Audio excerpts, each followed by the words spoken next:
بسم اللہ الرحمن الرحیم۔ السلام علیکم۔ دعا اور امید ہے کہ آپ سب خیریت سے ہوں گے۔ آج کل کے جوانوں کی ایک کوالٹی یہ ہے کہ وہ اپنی زندگی کے حساس امور میں، اپنے زندگی کے حساس معاملات میں صرف ظاہر کو مد نظر رکھتے ہیں اور صرف ظاہری بنیادوں پر اپنی زندگی کے اہم فیصلے انجام دیتے ہیں۔ اور کبھی کبھار یہی چیز کہ انسان ظاہر کی بنیاد پر اپنی زندگی کے اہم فیصلوں کو انجام دے، انسان کی زندگی کو تلخ اور سخت بنا سکتی ہے۔ مثال کے طور پر مجھ سے شادی کے حوالے سے بہت زیادہ سوالات ہوتے ہیں کہ انسان اپنے زندگی کے ہم سفر کو انتخاب کرنے میں کن کوالٹیز کو مد نظر رکھے۔ تو آج کل کے جوانوں کی جو خصوصیت ہے، مثلا لڑکوں کی یہ خصوصیت ہے کہ وہ اپنے زندگی کے ہم سفر کو انتخاب کرنے میں صرف ظاہری شکل و صورت کو مد نظر رکھتے ہیں۔ ان کا یہ خواب ہوتا ہے، ان کی زندگی میں یہ ان کی زندگی کا ایک ایم ہوتا ہے کہ دنیا کی جو سب سے خوبصورت لڑکی ہے اس کے ساتھ اس کی شادی ہو۔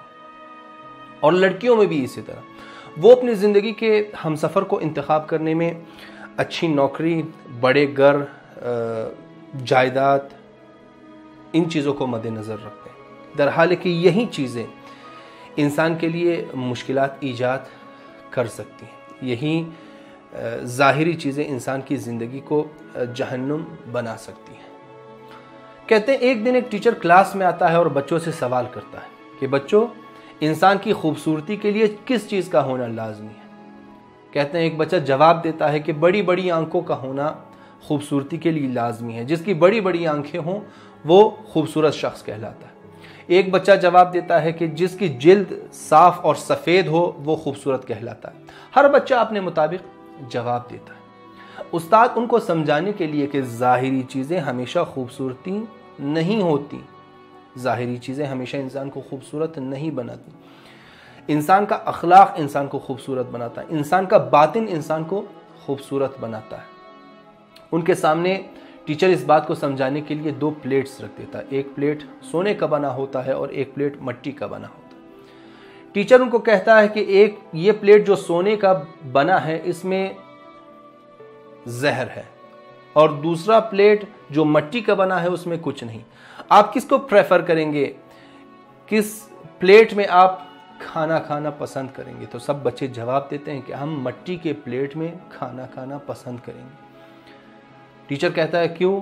بچے جواب دیتے ہیں اس وجہ سے کہ اگر سونے کی ظاہری خوبصورتی کو ہم دیکھیں تو یہی سونا ہماری نابودی کا باعث بن سکتا ہے، ہمیں ہلاک کر سکتا ہے، ہمیں جان سے مار سکتا ہے، اس وجہ سے ہم اسے پریفر کرتے ہیں۔ تو ہمارے ساتھ بھی یہی ہے کہ اسلام نے اس بات پر تاکید کی ہے لڑکوں کے لیے کہ لڑکی کے انتخاب کے لیے کن چیزوں کو مد نظر رکھنا چاہیے۔ لڑکی کے انتخاب کے لیے سب سے پہلے لڑکی کی حیا کو مد نظر رکھنا چاہیے کہ لڑکی باحیا ہے یا نہیں، لڑکی کا اچھا اخلاق ہے یا نہیں، لڑکی دیندار ہے یا نہیں۔ ان صفات کا ہونا سب سے پہلے ضروری ہے، ان کو ٹاپ پرائیورٹی دینی چاہیے ہمیں اپنی زندگی میں۔ اس کے بعد اگر خوبصورتی ہو تو اور اچھی بات ہے، اور اگر نہ بھی ہو تو یہ چیزیں لازمی ہیں۔ اور بالکل اسی طرح لڑکے کے لیے بھی سب سے پہلے اچھے اخلاق کا ہونا لازمی ہے، دینداری کا ہونا لازمی ہے، محنت کش ہونا لازمی ہے۔ کبھی کبھار ایسا ہوتا ہے کہ جب ایک لڑکی کے لیے رشتہ آتا ہے تو سب سے پہلا سوال یہ ہوتا ہے کہ کیا لڑکا کیا کام کرتا ہے۔ ممکن ہو کوئی لڑکا مختلف مجبوریوں کی وجہ سے، مختلف امور کی وجہ سے فی الحال کوئی کام نہ کرتا ہو۔ آپ کو یہ دیکھنا چاہیے کہ لڑکا محنت کش ہے یا نہیں، محنتی ہے یا نہیں، محنت کرتا ہے یا نہیں۔ ممکن ہے کسی بھی وجہ سے فی الحال اس کے پاس نوکری نہ ہو، لیکن اخلاق کے حوالے سے، دین کے حوالے سے، اچھے کردار کے حوالے سے، واجبات کے حوالے سے ایک اچھا لڑکا ہو۔ تو ہمیں دین یہ درس دیتا ہے، ہمیں معصومین یہ ہمارے لیے بیان فرماتے ہیں، قرآن ہمیں یہ بتاتا ہے کہ دیکھو اخلاق کو اور دین کو اور محنتی ہونے کو مد نظر رکھنا چاہیے۔ اگر ان امور کو مد نظر رکھیں گے تو یقیناً یہ شخص کل ہماری بیٹی کو یا یہ لڑکی کل ہمارے بیٹوں کو سکون دے سکتا ہے، آرامش دے سکتا ہے، اس کی زندگی میں خوبصورتیاں لا سکتا ہے۔ لیکن اگر اخلاق کے حوالے سے کوئی لڑکا یا لڑکی فیل ہو تو وہ کل زندگی کو جہنم بھی بنا سکتی ہے۔ تو میری ایک چھوٹی سی ریکویسٹ ہے والدین سے کہ ہمیشہ اپنے لڑکے یا لڑکی کے رشتے کے لیے ان امور کو سر فہرست مد نظر رکھیں کہ انہی امور سے زندگی خوبصورت بنتی ہے، زندگی کو انسان انجوائے کر سکتا ہے۔ آج کے ولاگ کے لیے اتنا ہی، اگلے ولاگ تک اللہ حافظ۔